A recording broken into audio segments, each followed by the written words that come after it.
Welcome to Drive the Daf. Clear, structured explanation of the daily Daf in 20 minutes. You can even follow in the car.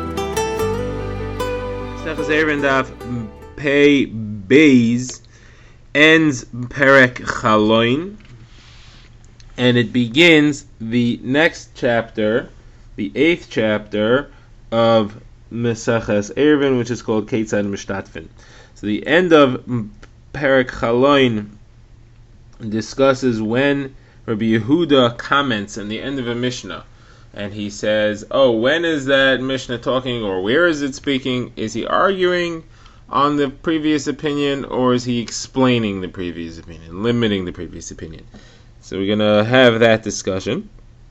And then we'll end the chapter. We'll begin the next one, which talks about being mishtatef, lots of people together, combining, making a partnership between lots of people together to create an Eruv Tchumin, an extension of one's Tchum via placing food somewhere. This discussion will include, can a katan, can a child have an Eruv? Does a katan require an Eruv? At what age does he require an Eruv? Can you use a child to transfer ownership of an Eruv to somebody else? And then, still in the daf, we'll get to the next Mishnah, which will talk about the size and the shear of food that's required for an Eruv Tchumin. So first of all, we have a machlokes beginning over here. When Rabbi Yehuda comments on a brisa or a Mishnah and he says Bameh, when is it speaking about? Or he says Emasai, when is it speaking about? He's limiting the original statement, the previous opinion. Is he arguing on the previous opinion? He's saying, no, I say that it's limited to the following scenario? Or is he explaining? He's saying, when did the Tanakama speak? He only spoke here, and that's he's explaining it, and therefore there is no actual argument. So the Gemara says it's actually an argument, what Rabbi Yehuda means. We'd already seen Shmuel's opinion on the daf yesterday. Now we have re-quoted here Rabbi Shua ben Levi's opinion, who says that he's always explaining, there's no argument. And Rabbi Yechanan says, well, it depends which word he uses. If he says Emasai, where is this talking? Then he is explaining. If he says Ubameh, in what? Then he's arguing. So the Gemara says, hold a second, I'll bring you a proof. There's a situation where he says Emasai, and he's clearly arguing. What's that? It's talking about the halachos of people which are invalidated to serve as witnesses. They're psule eidos. And these are people who their pursuits in life are somewhat dubious. You have somebody who likes to gamble. He plays the dice games all the time, and if he wins a certain number, then he wins money. Or somebody who conducts pigeon races, or somebody who lends with ribis, or somebody who sells shmita fruit, which is forbidden. All these things are forbidden. And the Tanakama says all these people are pasal eidos. You can't use them as witnesses. We don't know what their explanation is, but Rabbi Yehuda says, Emasai, and there's that key word, when is this referring to? That's only if that is their only pursuit. They have no real job. If it's just a side thing that they like to do, it's not a problem. If it's their only pursuit, then it's an issue. Now this machlokes, this seems to be a machlokes, and the Gemara is actually going to prove that the first opinion must be arguing on Rabbi Yehuda, because Rabbi Yehuda had said that these people are only puzzle when this is their only job, but now we have a brisa that quotes the Chachamim that say whether it's their job or whether they have another job besides that, even if they're a very busy job, people who do this are puzzle for Eidos. So the simplest explanation is that this brisa of Chachamim here is the exact first opinion, and you see clearly that in this brisa it spelled itself out, this opinion, and it clearly argues on Rabbi Yehuda, who says that no, even if it is that it clearly argues on Rabbi Yehuda, says that it's only a psal eidos if this is their only job. So the Gemara says no. Actually, the opinion in the brisa over here, which says that it makes no difference if they have another job or not, that's Rabbi Tarfon. But the Tanakama is a difference, a third opinion, and Rabbi Yehuda agrees to that. Rabbi Yehuda wasn't arguing on that, he was actually explaining it, and it actually agrees to Rabbi Yehuda completely. In the Mishnah itself, there's no machlokes. Now, what is the issue over here? Why would Rabbi Yehuda and people argue about this? So the issue is, what is the psul of somebody who does these jobs? According to Rabbi Huda is not usher. He's not doing anything wrong. The problem is he's not doing anything useful. He has no actual functional participation in society. He just earns his livelihood by playing games that are meaningless. Somebody like that can't testify in a court case. He doesn't understand the value of money. He doesn't understand the pain of losing it. He doesn't understand the value of hard work. He's not part of society. He's on the dole. A guy like that cannot be qualified as a witness. Now, that's only if that's his only job. If he has another job besides, so then there's no problem. However, the other opinion that argues, which is for sure the Brisa, and the Gemara is Mechadesh that it's not the first opinion in the Mishnah, that other opinion says no, even if he has another job, what he's doing is forbidden. You're not allowed to gamble in these ways because it's stealing the Midrabanan. The Rabbanan said that when somebody places a wager based on some future outcome, he's assuming he's going to win, and he doesn't actually mentally complete his intent to pay because he's assuming he's going to win. Doesn't think he's going to have to pay. Then if he ends up losing and you force him to give up the money, which is what always happens, then you're stealing midrabanan because he never really meant to give. He never really agreed to give it. He only thought that he was planning to win. That's the only reason why he agreed to this entire wager in the first place. So Gemara says, I'm going to show you that Rabbi Tarfon is the opinion that holds that way. Rabbi Tarfon is the one who says that if you don't know you're going to pay, you don't fully complete your intent to pay, and therefore it's stealing. Where does Rabbi Tarfon say that? He's in a different case where he says that if you don't know something for sure, it doesn't count as finalized. It's not talking about money there. They're talking about when two people were sitting and schmoozing and they see somebody approaching them and they thought he might be a Nazir or he might not be a Nazir, this other person. And one of them said, if he's a Nazir, I'm also a Nazir. And the second guy said, if he's a Nazir, then I'm not a Nazir. Otherwise, I am a Nazir. So the Gemara says, so now both of these guys, one of them is a Nazir, one of them is not. No, because the guy who's approaching them is either a Nazir or not. So the Gemara says actually neither of them are a Nazir. Because their vow, they're saying I'm going to be a Nazir, is dependent, and it wasn't clear. It was on a suffix. And something like that, which is dependent on something, doesn't hit. It doesn't count. So that opinion would say the same thing here. That somebody who agrees to give money, if he loses, doesn't think he's going to lose, and therefore he never actually mentally agrees that he's going to lose. And the Gemara accepts this, and Gemara says, therefore this is the opinion that was in this brisa, but it's not the opinion of the Chachamim, which is what Rabbi Huda was explaining and not actually arguing on. Okay, this ends Perek Chaloin, and now we begin Perek Ketzad Mishtatfen. The chapter begins by discussing the halachos of creating a shituf, a partnership for setting up tchumen. As you recall, a tchum is a limit of 2,000 amas outside of one's city or place of residence in which he may not walk past that limit on Shabbos or Yom Tov. He can, however, move his limit. The center of his limit doesn't have to be where he physically is. He could set up his permanent residence for Shabbos somewhere else as long as he's within that range. And then his center will be in that moment, in that spot, and then he can walk anywhere that is within 2,000 amas of that spot, which may be much further than 2,000 amas of his current location. Moving your place of residence is called creating an Erev Tchumen, and you do that by placing food in a certain spot that stays there at the beginning of Shabbos or Yom Tov. So if a number of people want to go somewhere on Shabbos, or an entire city's worth wants to be able to go somewhere on Shabbos, so then you can have one Erev Tchumen be placed for everybody. So the Gemara says, how would you do that? You have to make sure each person has to own a piece of this large portion of food that you're planning to set in the spot which will become the new center of Tchum. So how do you do that? So the Mishnah describes, you place a barrel filled with, let's say, wine, and you say, this is for all the people in my city, or it's for all the people who plan to go be Menachem Avol tomorrow, or it's for all the people who plan to go to the Simcha tomorrow, all the people that need to travel on Shabbos in this direction. I'm making an Erev Tchumen for them, for a large group, and it works. Now, does it work for everybody? It only works for people, says the Mishnah, who agreed. You can't do an Erev Tchumen for somebody without his specific agreement, because maybe he doesn't want it. Maybe he wants to have his Erev go the other way. Maybe he prefers to have the Erev be in his previously existing Erev. He doesn't. If you're moving his Tchum, you're limiting him from going in other places. You cannot limit somebody's range of walking without his agreement. So he has to agree.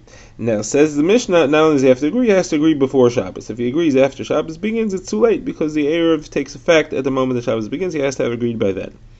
So the Gemara brings a number of halachas related to this. First of all, the Gemara says, you see from the halacha is, Rabbi Yosef says, you're only allowed to make an Erev Tchumen for the purpose of going somewhere to do a mitzvah. Going stam to be able to stroll, there Chazal did not create the concept of Erev Tchumen. The Gemara says, obviously, because you see here clearly in this Mishnah, and it says, it's for the people who are going to be Menachem Avel, or the people that are going for a Simcha. So obviously it's only for a mitzvah, like those things are. So Gemara says, you might have thought that this is not specific, it's not required, it just happens to be a common scenario in which people need to walk. Comes Rabbi Yosef and he tells you, it's only for a situation like this, which is a mitzvah. Okay, now the Gemara says another thing. You see from this Mishnah, the concept of ein breira. That means if we figure something else out later, but we weren't aware it at the time that we need to know it, it's no good. That's called ein breira. Breira would be, is if I find out later that something existed and I didn't know about it at the time, that's fine as long as it was there at the time. But here you see that why? Where do I see it here? Here I see that the people didn't express agreement to the Erev before Shabbos begins, it's no good. Now, why do they have to do that? You can see from the fact that they wanted to go to the Menachem Avel or to the Simcha on Shabbos, that obviously they were happy about it before Shabbos, and they wanted it. So why do I have to know at the time before Shabbos begins that they're happy about it? I could find out later that they were happy at the time. The point is that they're happy at the time. They want the Erev to be there. They want to be part of this Erev, and therefore it should work for them. So Gemara says you have to, the text here is inaccurate. It's not that they didn't express agreement. It's not that they have to express agreement before Shabbos begins. They have to be aware that it was done before Shabbos begins. If they were aware that it was done before Shabbos begins, but they express agreement after Shabbos begins, that's enough, because now we know that their original awareness was done with agreement. They just didn't express it until later, and Yesh Breira says that that's fine. But if they weren't aware until after Shabbos began, so they obviously couldn't be happy about it. They would have been happy about it had they known, but that's not enough. They have to actually be accepting of it. Well, that's what it says here. Okay, now the Gemara brings another halacha, and this will be a couple of different people here. We have to keep track of who says what. A child whose mother makes an Erev, and she makes an Erev for herself, and she doesn't make an Erev for her child. At what situation is the child included in the mother's Erev? Because he's dependent on his mother, she can't travel without him. So Rav Asi says it's from when the time that the child is 6 years old, up until and including 6 years, he's included in his mother's Erev. Above that, not. So Gemara says, I have a problem on that. And there's a brisa that says that a child is included in his mother's Erev as long as he needs his mother. Now that doesn't give us a number, it says as long as he needs his mother. However, we have the concept of needing his mother defined elsewhere. That's in Hilchos Sukkah. A child is only obligated in the mitzvah of Sukkah midrabanan because of chinuch from when he no longer needs his mother. As long as he needs his mother, there's no mitzvah for him to sit in the sukkah because his mother might not be there. His mother is not responsible, not required to sit in the sukkah. So, it's the same shear for Eruvin and for sukkah. And as far as the sukkah, we do have the number defined. It's defined by Rabbi Yanai. Rabbi Yanai says that it's as long as he can clean himself after using the restroom, then he's independent of his mother. And Reish Lakish says, as long as he wakes up in the night, when he wakes up in the night, he calls out for his mother, so that's a child who's still dependent on his mother. That's how you define it. So the Gemara says, what do you mean? Even a much older child who's clearly not dependent on his mother all the time. When we say dependent, we mean dependent enough that she can't travel without him. It's not just that he still needs to have a mother around. So, even an obviously older child who's no longer in the category of dependent on his mother, when he wakes up in the middle of the night, he still calls out for his mother. So how could that be the way of defining the rule and the age? So Gemara says, okay, it's not that he calls out for his mother, it's that he continuously yells, "Mommy, mommy, mommy," until she comes. That's a much younger child. An older child will call out for his mother, and that's it. When she comes, he waits. He waits until she comes. He doesn't have to shout the whole time. So, we still don't have a number, but it's defined now, and that's when he's 4 or 5, up until 4 or 5. So that's not the same as Rav Asi, who said age 6. So the Gemara says, Rav Yeshua, Breder, Rav Edi answers it. He says Rav Asi was talking about a different case. He wasn't talking about where the mother set up an Erev for herself, and the question is, does it include him or not? You're right. The age for that would be up until and including 4 or 5, not older. Rav Asi was talking about where the mother and the father both set up an Erev for him, and they were in opposite directions. The question is, whose Erev wins? The Erev of the mother or the Erev of the father?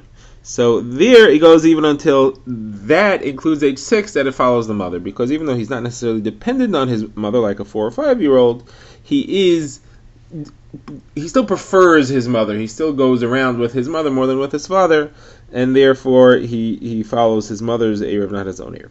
Okay, now the Gemara quotes a Brisa, which seems to be a problem on all these opinions. The Brisa says, a Katan, as long as he needs his mother, is included in his mother's Erev, even if she doesn't set up a separate one for him, until 6. So, first of all, it's the problem on Rav Yeshua Bray, the Rav Edi, who gave the answer we just saw, because he seems to say clearly that a child is not included in his mother's Erev from age 6 or 5. His answer had been that in a case where both his father and his mother set up an Erev for him, that means they made him an Erev, which one hits? It was nothing about being included in the mother's Erev. Being included in the mother's Erev clearly ends way before that. Ends at age 4 or 5, not at age 6.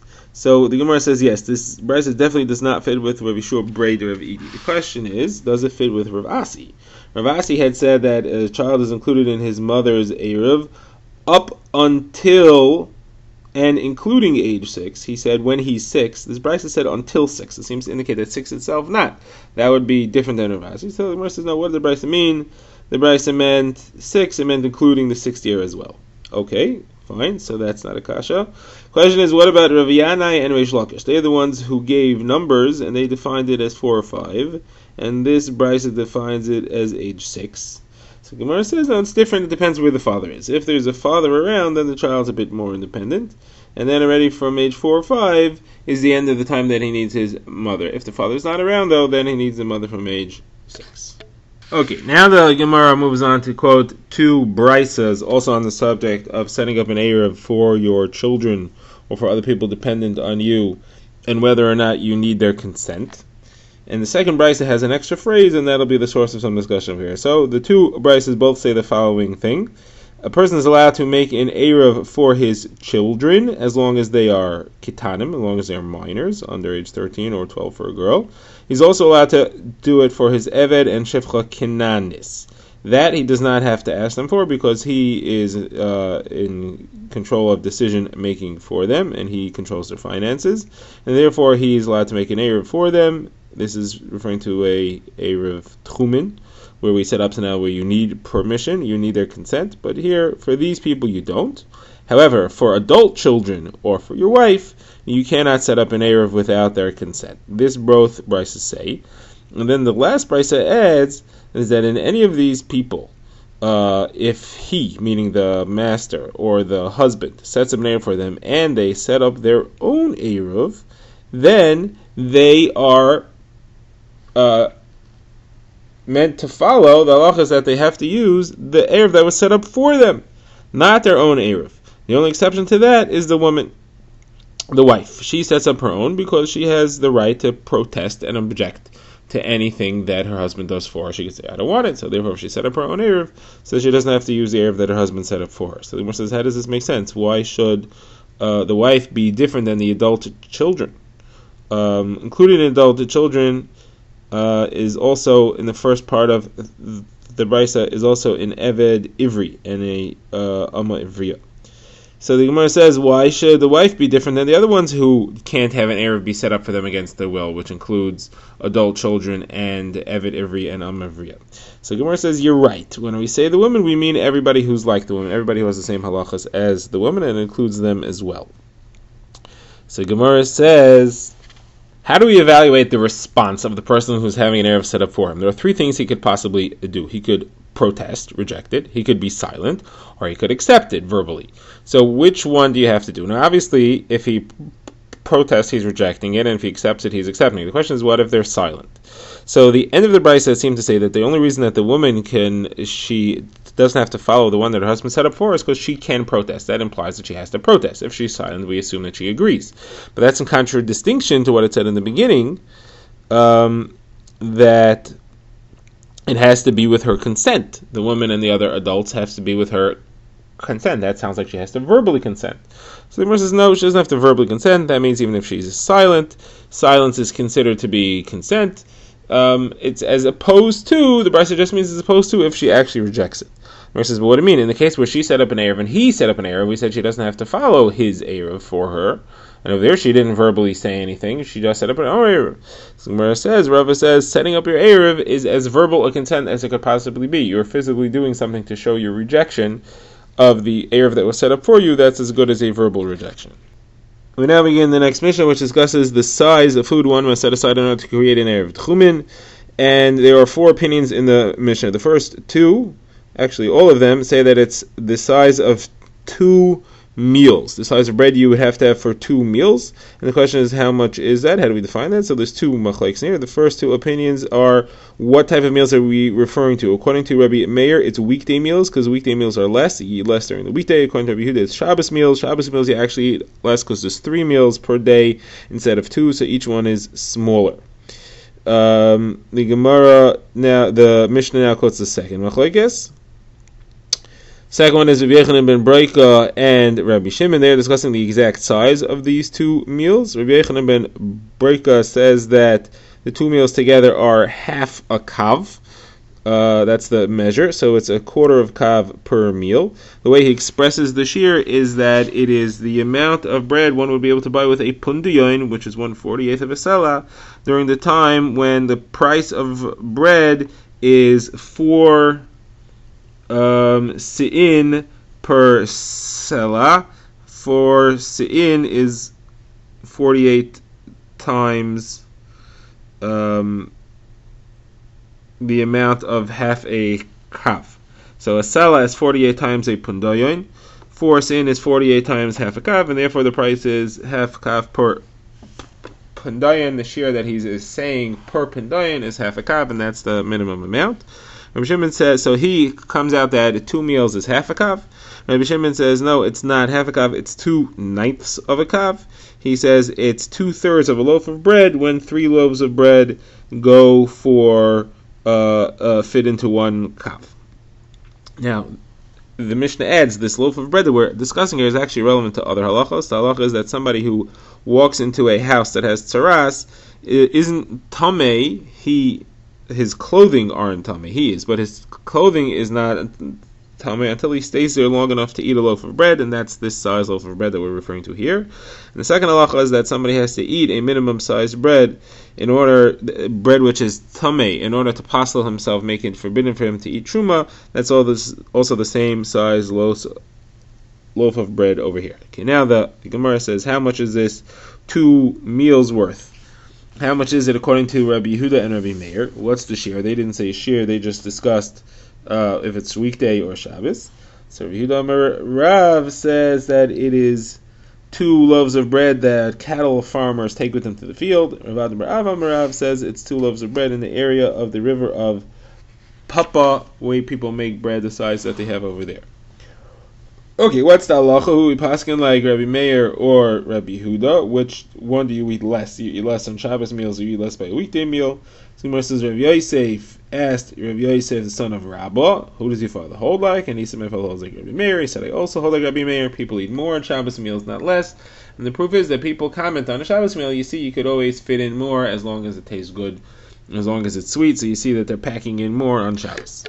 Okay, we had seen in the Mishnah that the size of 1 meal comes out, according to Rabbi Yochanan ben Breika, to be a quarter of a kav, and according to Rabbi Shimon, it comes out to be 1/9 of a kav. So Gemara quotes a surprising statement of a brisa that says that they're very similar amounts. Gemara says, what do you mean very similar? One's a quarter, one's a 1/9. That's more than twice as much. So Gemara says, so you misunderstood Rabbi Yochanan ben Breika when he said a quarter.